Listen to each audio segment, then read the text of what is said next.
ఈరోజు ఈ ప్రతిపాదనలు మరియు స్థానిక పరిస్థితులను దృష్టిలో పెట్టుకొని ఈ రెండు మున్సిపాలిటీని ఏర్పాటు చేస్తూ విస్తీర్ణం పెంచుతూ మరి నిర్ణయం చేయటం జరిగింది అధ్యక్ష.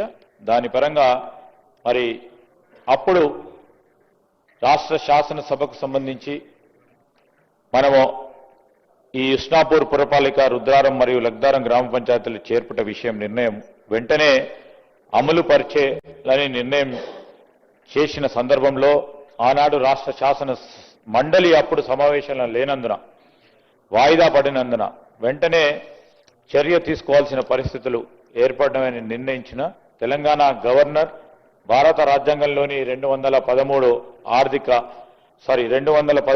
ఆర్టికల్ క్రింద ఇవ్వబడ్డ అధికారం దృష్టిలో పెట్టుకొని ఈరోజు తెలంగాణ గెజిట్లో ప్రచురణ చేయడానికి మరి బిల్ రూపేణా రేపు గవర్నర్ గారి దగ్గరికి వెళ్ళి తద్వారా మరి బిల్లుకు సంబంధించిన అంశాల విషయంలో ఈరోజు శాసనసభ గౌరవ సభ్యుల దృష్టికి తీసుకెళ్తా ఉన్నాం.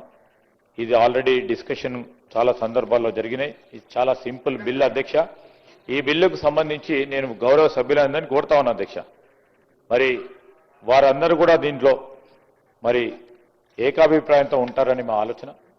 మరి పెద్ద హృదయంతో చర్చ లేకుండానే ఇది, ఎందుకంటే కొత్త మున్సిపాలిటీ ఏర్పాటు దానికి సంబంధించి కూడా వారు మరి ఇయ్యాలని కోరుతా ఉన్నాను.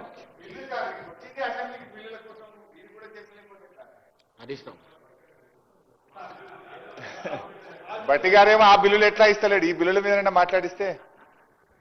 సార్ స్పీకర్ సార్, గౌరవ శాసనసభ వ్యవహారాల మంత్రి గారు ముఖ్యమంత్రి గారి తరఫున వారు కొత్త మున్సిపాలిటీలను ఏర్పాటు చేస్తూ కొన్ని మున్సిపాలిటీల్లో గ్రామ పంచాయతీలను చేర్చుతూ ముఖ్యంగా సంగారెడ్డి జిల్లాలో నిర్ణయాన్ని గతంలో ఇచ్చినటువంటి ఆర్డినెన్స్ ను ఈ సభ ఆమోదానికి తీసుకురావడం జరిగింది.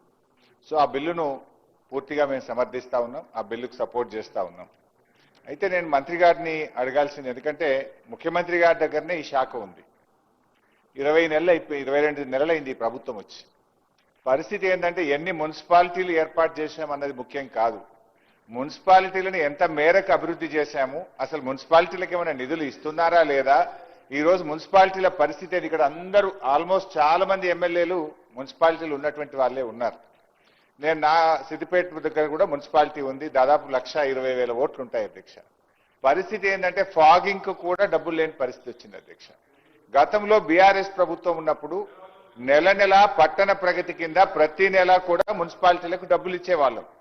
కానీ ఈ ప్రభుత్వం వచ్చిన తర్వాత పట్టణ ప్రగతి నిధులు ₹1 కూడా ఇవ్వడం లేదు. ఎన్నికలు జరగలేదని అటు ఫైనాన్స్ కమిషన్ డబ్బులు రావడం లేదు.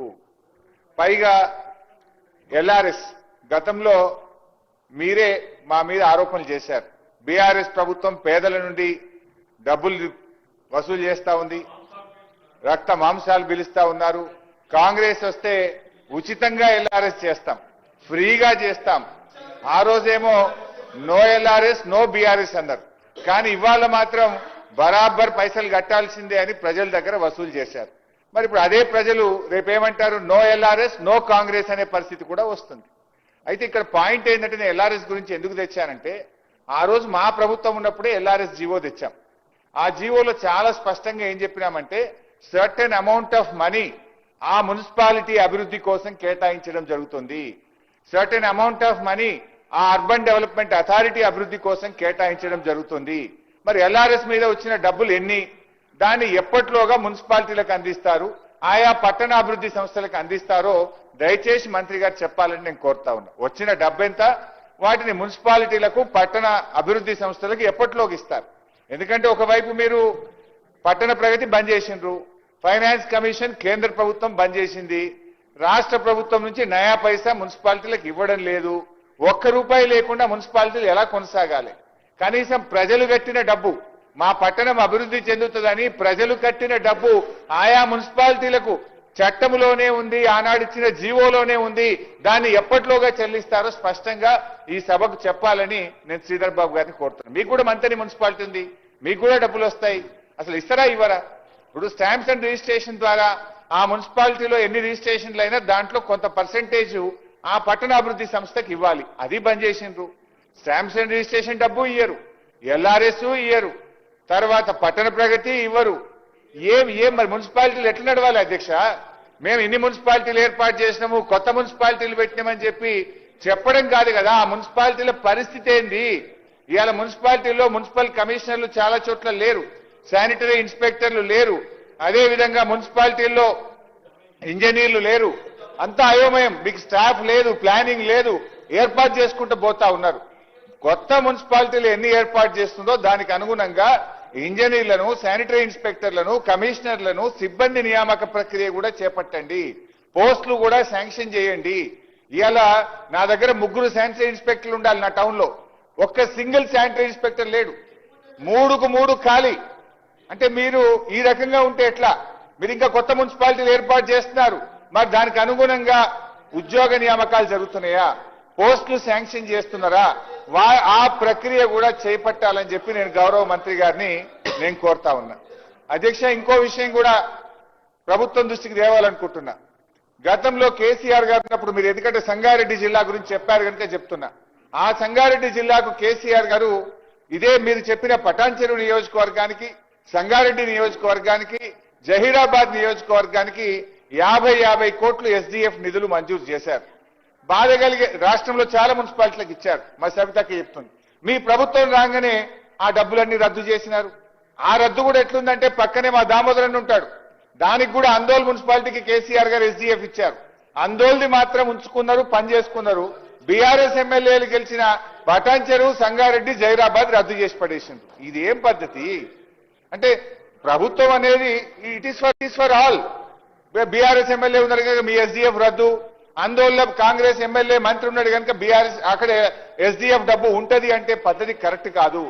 ఇప్పుడు జైరాబాద్ ప్రజలైనా, సంగారెడ్డి ప్రజలైనా, పటాన్చెరు ప్రజలైనా వాళ్ళు తెలంగాణ ప్రజలే కదా, వాళ్ళు పన్నులు కడుతున్నారు కదా, వాళ్ళకి ఎందుకు రద్దు చేశారు?